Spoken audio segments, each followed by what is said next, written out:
आज हम लोग आपके संस्कृत किताब का थर्ड लेसन अलस कथा पढ़ने वाले हैं। ठीक है सर, जो कि एक कथा है, कहानी है, जो विद्यापति जी द्वारा रचा गया है सर।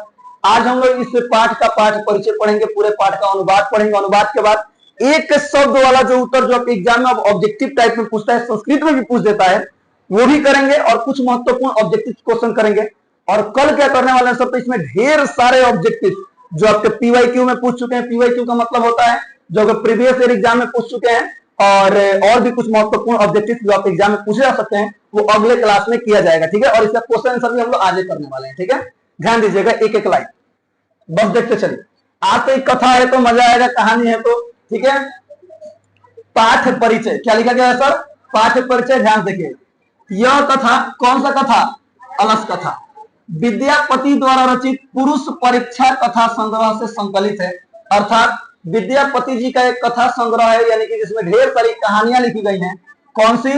पुरुष परीक्षा, जो किनके द्वारा रचित है? विद्यापति जी द्वारा। और जो अलस कथा हम पढ़ने जा रहे हैं वो कहां से लिया गया है सर?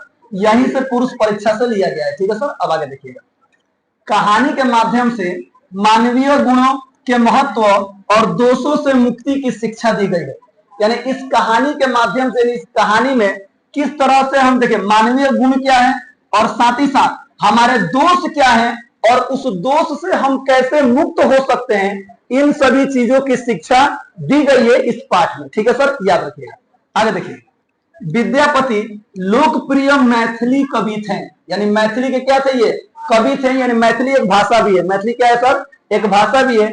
यहाँ के एक प्रमुख, एक प्रख्यात कह सकते हैं, लोकप्रिय कवि हैं, कवि थे। विद्यापति अनेक संस्कृत ग्रंथों के निर्माता भी हैं, यानी कि अनेक संस्कृत ग्रंथों के ये निर्माण भी किए हैं। कौन? विद्यापति जी, याद रखिएगा। इस पाठ में आलस्य नामक दोष, आलस क्या है सर? एक प्रकार का मानवीय गुण में क्या है? गुण नहीं है, दोष है। हमारा एक दोष है आलस। आलस बुरी बला है, हम लोग बचपन से सुनते आ रहे हैं। ध्यान से सुनिएगा सर। आलस्य नामक दोष का निरूपण व्यंग्यात्मक कथा द्वारा प्रस्तुत किया गया है। यहाँ पे प्रस्तुत होगा। ठीक है सर, प्रस्तुत किया गया। ध्यान सुनिएगा। अर्थात ये जो अलस कथा है, ये कैसी कथा है? एक व्यंग्यात्मक कथा है। कैसी कथा है बाबू? व्यंग्यात्मक कथा। भी व्यंग्यात्मक क्या होता है सर? किसी बात को समाज तक पहुंचाना, किसी चीज को लेकर व्यंग करना, उसके हास्य, वो हास्यप्रद भी हो सकता है, किसी को हंसाकर समझाना, किसी की आलोचना करके, किसी के शिकार यानी व्यंग करके सामने वाले को प्रभावित कर देना। इस प्रकार के रचनाओं को क्या कहते हैं सर? व्यंग्यात्मक कविताएं या कहानियां कहते हैं। याद रखिएगा। ठीक है, आगे बढ़ते हैं। नीतिकार लोग आलस्य को शत्रु मानते हैं। जितने भी नीतिकार लोग हैं वो आलस्य को क्या मानते हैं? शत्रु मानते हैं। याद रखिएगा। चलिए, यह है पाठ परिचय। अब पाठ का अनुवाद, यानी पाठ हमारा शुरू होता है आलस कथा। ठीक है सर, ध्यान से सुनिएगा। मिथिला में वीरेश्वर नामक एक मंत्री थे। वीरेश्वर नामक मंत्री कहां पर थे? मिथिला में थे। स्वभाव से दानशील थे, बहुत दानी व्यक्ति थे, दयालु व्यक्ति थे। वे प्रतिदिन दीन दुखी होते हैं। ध्यान दिए बाबू, देखो दीन और दीन दोनों में अंतर है। हर दिन माने सोमवार, मंगल, बुध, बृहस्पति, शनिवार, इतवार, मंडे संडे ट्यूसडे वेडनेसडे जो होता है ना, कंडे नारे बहुत मन वाले बेटा। देखो सुनो, दिन हर दिन माने कौन सी? गरीब। याद रखिएगा, सुनिएगा। यानी प्रतिदिन दीन दुखियों, यानी जो भी लोग गरीब व्यक्ति होते थे और अनाथों को भर पेट भोजन दिलाते थे, और उनमें ही यानी उनके ही बीच आलसी लोगों को भी अन्न वस्त्र आदि दिला देते थे। क्योंकि अभागों में यानी दुर्गति वालों में आलसी लोगों का स्थान सर्वोपरि है, जो जठराग्नि से पीड़ित होते हुए भी कुछ करना नहीं चाहते हैं सर। जठराग्नि का मतलब होता है भूख से पीड़ित हैं, पेट में चूहा कूद रहा है, लेकिन फिर भी अपने भोजन माने भूख को मिटाने के लिए भी कुछ नहीं कर रहा, एकदम मन मार के बैठा रहेंगे। जठराग्नि का मतलब होता है सर, यानी भूख वाला संबंध, उससे संबंधित सर। यानी भूख लगा भी रहेगा ना, तो अपने भूख को मिटाने के लिए भी वो लोग कोई काम नहीं करेंगे।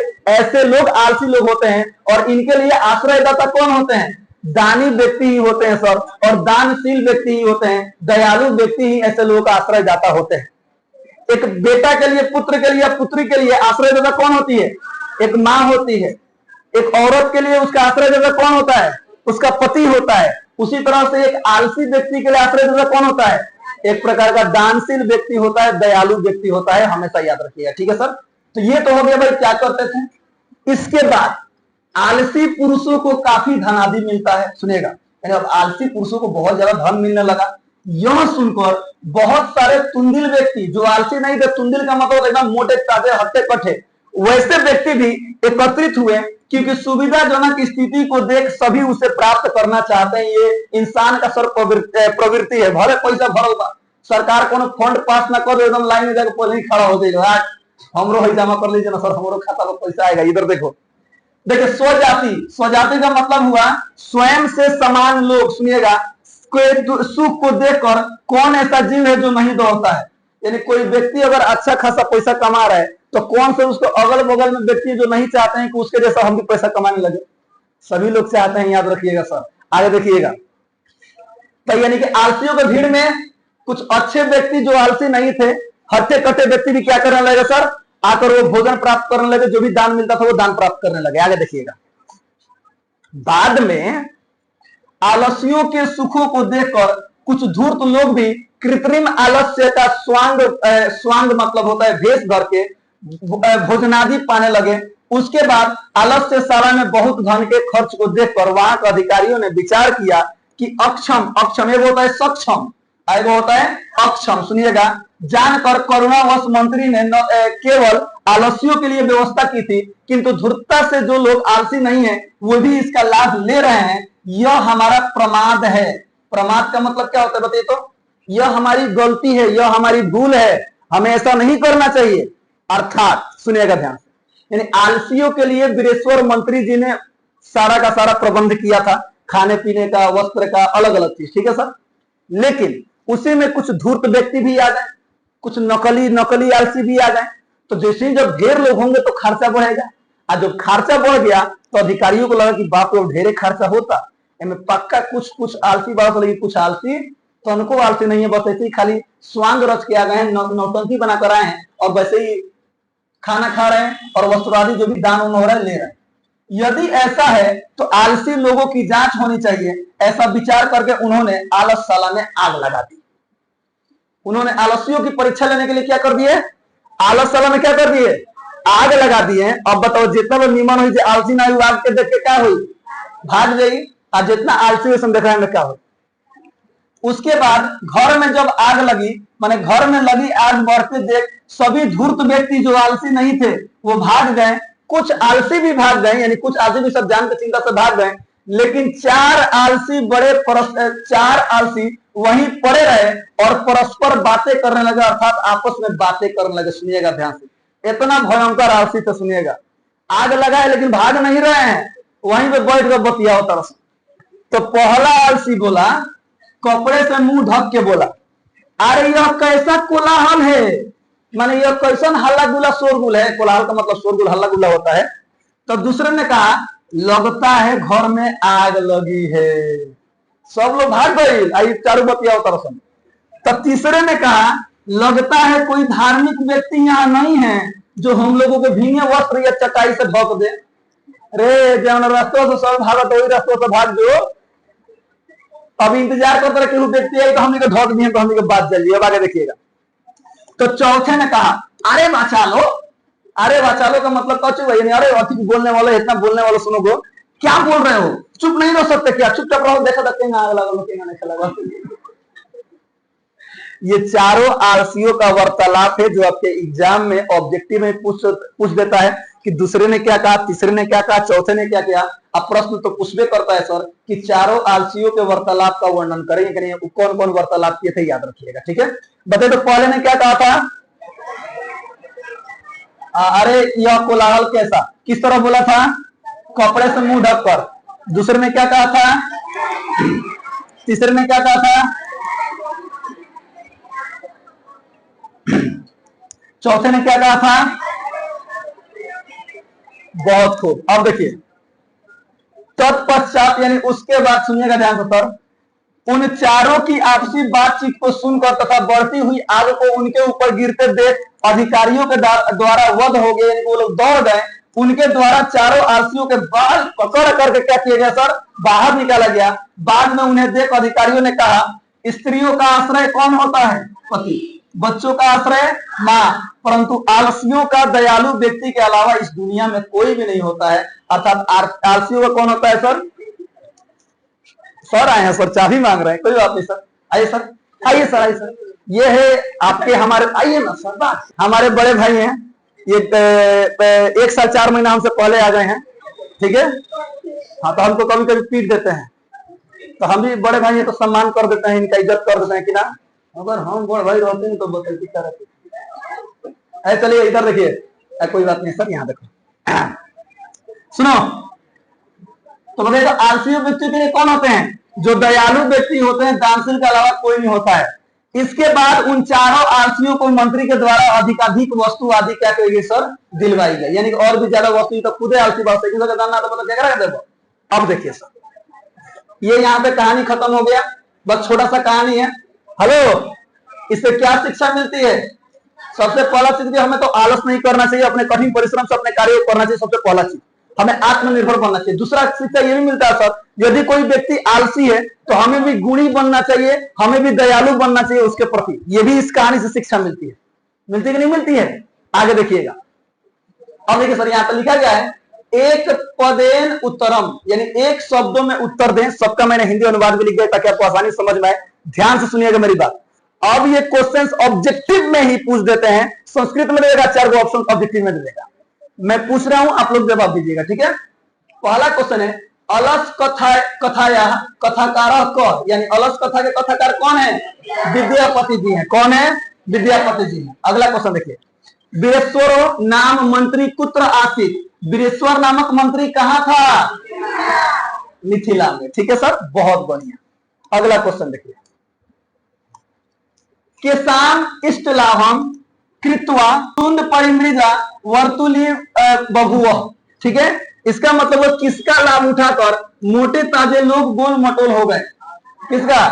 आलस पुरुषाराम का मतलब हुआ आलसी पुरुषों का। अब आगे देखिएगा, के कृत्रिमालस्य हुआ भोजनम गृहंती। सुनिएगा, किसके कृत्रिम आलस्य दिखाकर भोजन प्राप्त किया? किसने? धूर्ता, यानी धूर्त व्यक्तियों ने।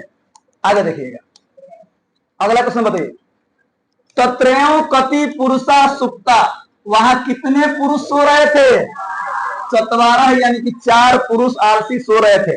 देखिए, मिथिलाया कह मंत्री आसित। मिथिला का मंत्री कौन था? वीरेश्वरो, यानी कि वीरेश्वर था। आगे देखिएगा, 7 नंबर, वीरेश्वरो नाम मंत्री केभ्य स्वरुचि भोजनम दायति अस्म। बताइए, वीरेश्वर नामक मंत्री किन्हें मनपसंद भोजन खिलाता था? देखिए, दरिद्रव्य आलस्यभ्य। सुनिएगा, यानी गरीबों और आलसियों को, दोनों को। आगे देखिएगा, हाँ ठीक है, भीषण बुभुक्षया अपि कह किमपि कर्तु न क्षमते। भारी भूख लगने पर भी कौन कुछ करने में असमर्थ होता है? आलसी। याद रखिएगा, यानी जठर रागनी से भी ग्रसित होने पर भी वो क्या करते हैं सर? आलसी लोग क्या करते हैं? कोई काम नहीं करते हैं। आगे देखिएगा, 4 अलसा कै बहिष्कृता। 4 आलसियों को किसने बाहर निकाला?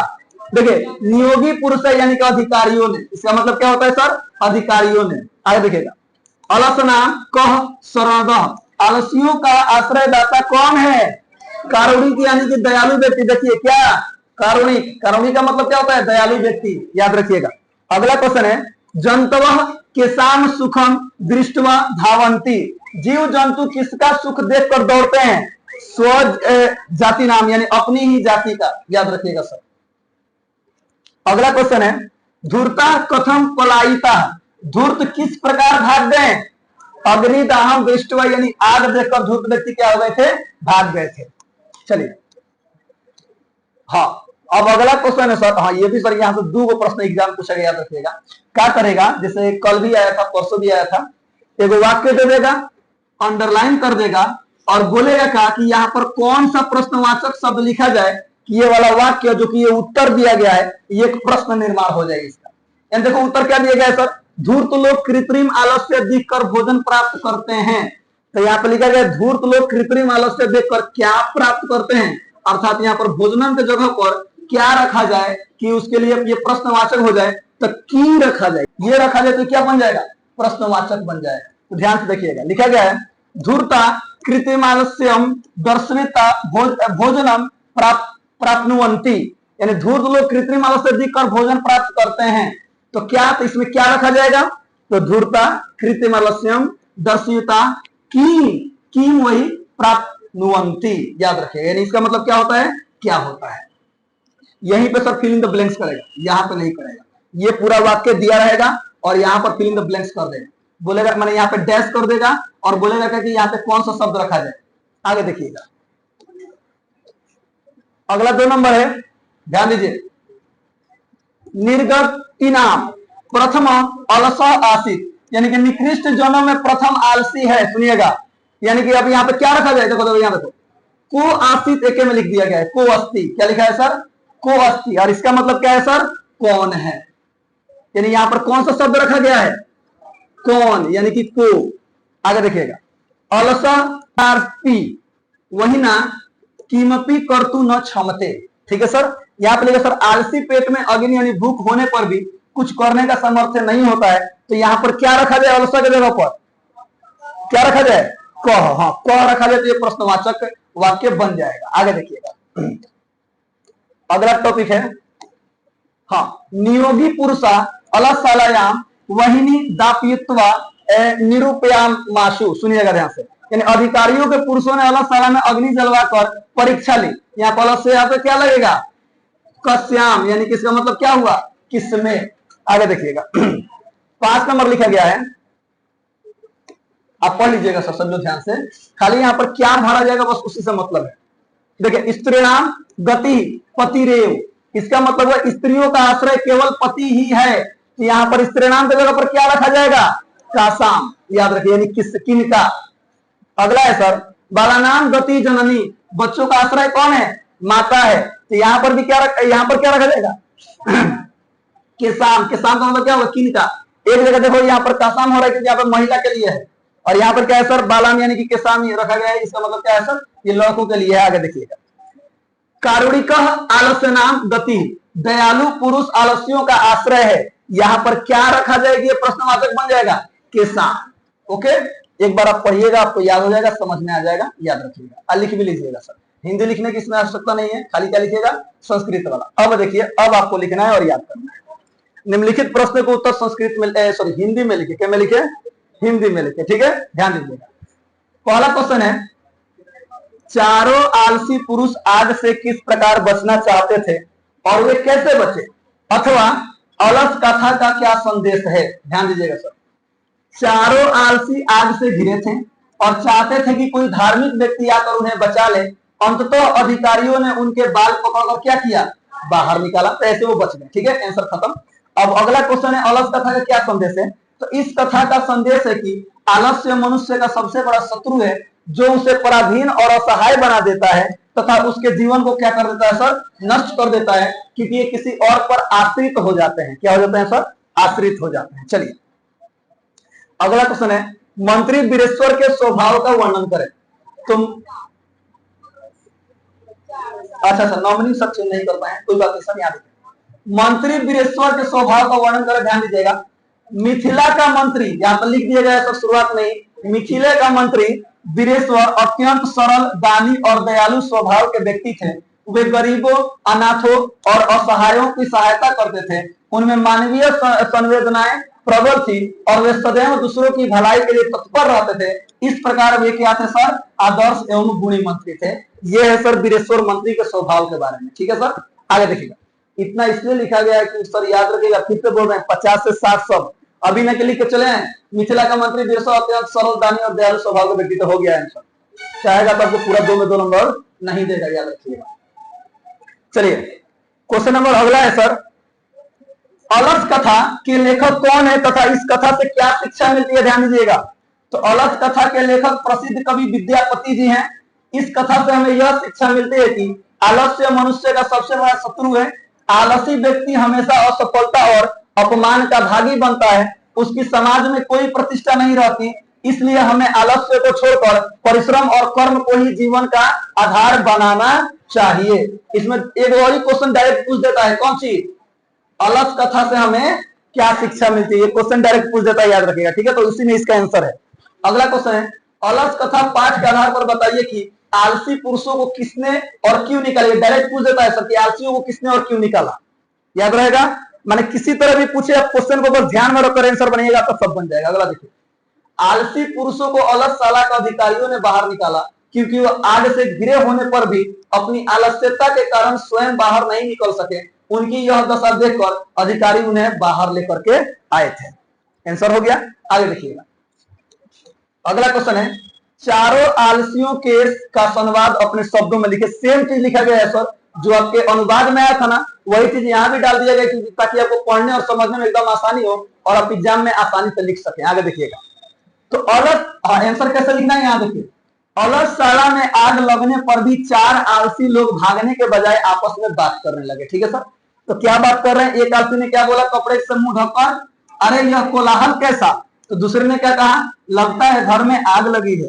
तीसरे ने क्या कहा, लगता है कोई धार्मिक नहीं है यहाँ जो हम लोगों को भीगे वस्त्र या चटाई से ढक सके। चौथे ने क्या कहा, अरे बचा लो, क्यों बोल रहे हो, चुप नहीं रह सकते क्या। ये चारों आलसियों क्या है सर, वार्तालाप है। चलिए अब कुछ महत्वपूर्ण ऑब्जेक्टिव क्वेश्चंस ध्यान दीजिएगा, जिसका आंसर आपको पता हो अब ठाए ठाए बताइए। हम ठाए ठाए क्या कर रहे हैं सर, टिक कर रहे हैं। चलिए बताइए, अलस कथा के कथाकार कौन है, विद्यापति। अलस कथा किस कथा संग्रह का अंश है, पुरुष परीक्षा।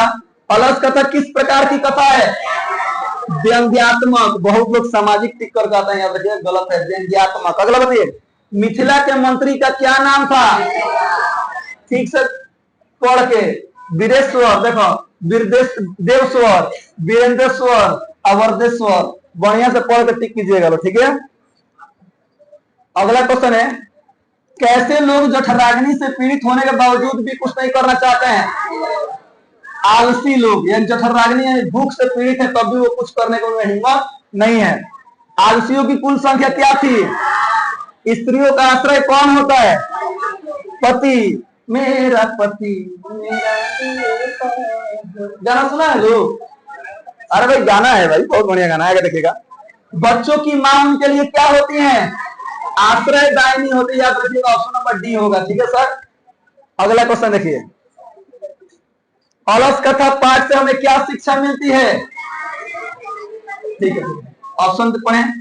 हमें आलस्य नहीं करना चाहिए, हमें आलसियों के लिए कोई व्यवस्था नहीं करनी चाहिए, हमें आलसियों के साथ नहीं रहना चाहिए, हमें आलसियों पर दया करनी चाहिए। ध्यान सुनिएगा, हमें आलस्य नहीं करना चाहिए। हाँ ये भी हो सकता है, लेकिन सबसे ज्यादा अप्रोप्रिएट कौन है सर, ये वाला है कि हमें आलस्य नहीं करना चाहिए, हमें यही शिक्षा मिलती है। कितने पुरुष सोए हुए थे, 4। मैं लास्ट में वही ना पुरुष सोए हुए थे, बाकी लोग तो भाग गए। वीरेश्वर स्वभाव से कैसा था, सुनो, दयालु भी था, दानी भी था, इसलिए दोनों हो जाएगा। अलस देखिए, आलस्यशाला में बढ़ते खर्च से सबसे अधिक कौन चिंतित हुआ, अधिकारी लोग चिंतित हुए। वीरेश्वर मत टिक कीजिएगा। आलस्यशाला में किसने आग लगाई थी, अलसशाला के अधिकारियों ने। ऑप्शन नंबर ए हो जाएगा। अगला क्वेश्चन है 14 नंबर, ध्यान दीजिएगा, धूर्त लोग क्यों भाग खड़े हुए, ध्यान सुनेगा, उनकी धूर्तता पकड़ ली गई। आलस्यशाला में रहने वाले लोगों से झगड़ा हो गया था कि आलस्यशाला में आग लग गई थी, आलस्यशाला में आग लग गई थी। अगला क्वेश्चन बताइए, आलस्यशाला में आग लगने पर भी कितने लोग नहीं भागे, ये तो आलस्य नहीं करनी, सब लिख ले बता नहीं। आगे देखिएगा, वीरेश्वर कौन था, सॉरी राजा ना, मिथिला का मंत्री, इसलिए बोलो सर ऑप्शन पढ़ के टिक कीजिएगा। देखो मिथिला देख के टिक भइला तो चारों में मिथिला था, मिथिला का राजा, मिथिला का मंत्री, मिथिला का राजकुमार, मिथिला का संतरी, तो क्या था, मिथिला का मंत्री। अगला बताइए, सबसे लास्ट क्वेश्चन है, बताइए, आलस्यशाला में आग क्यों लगाई गई,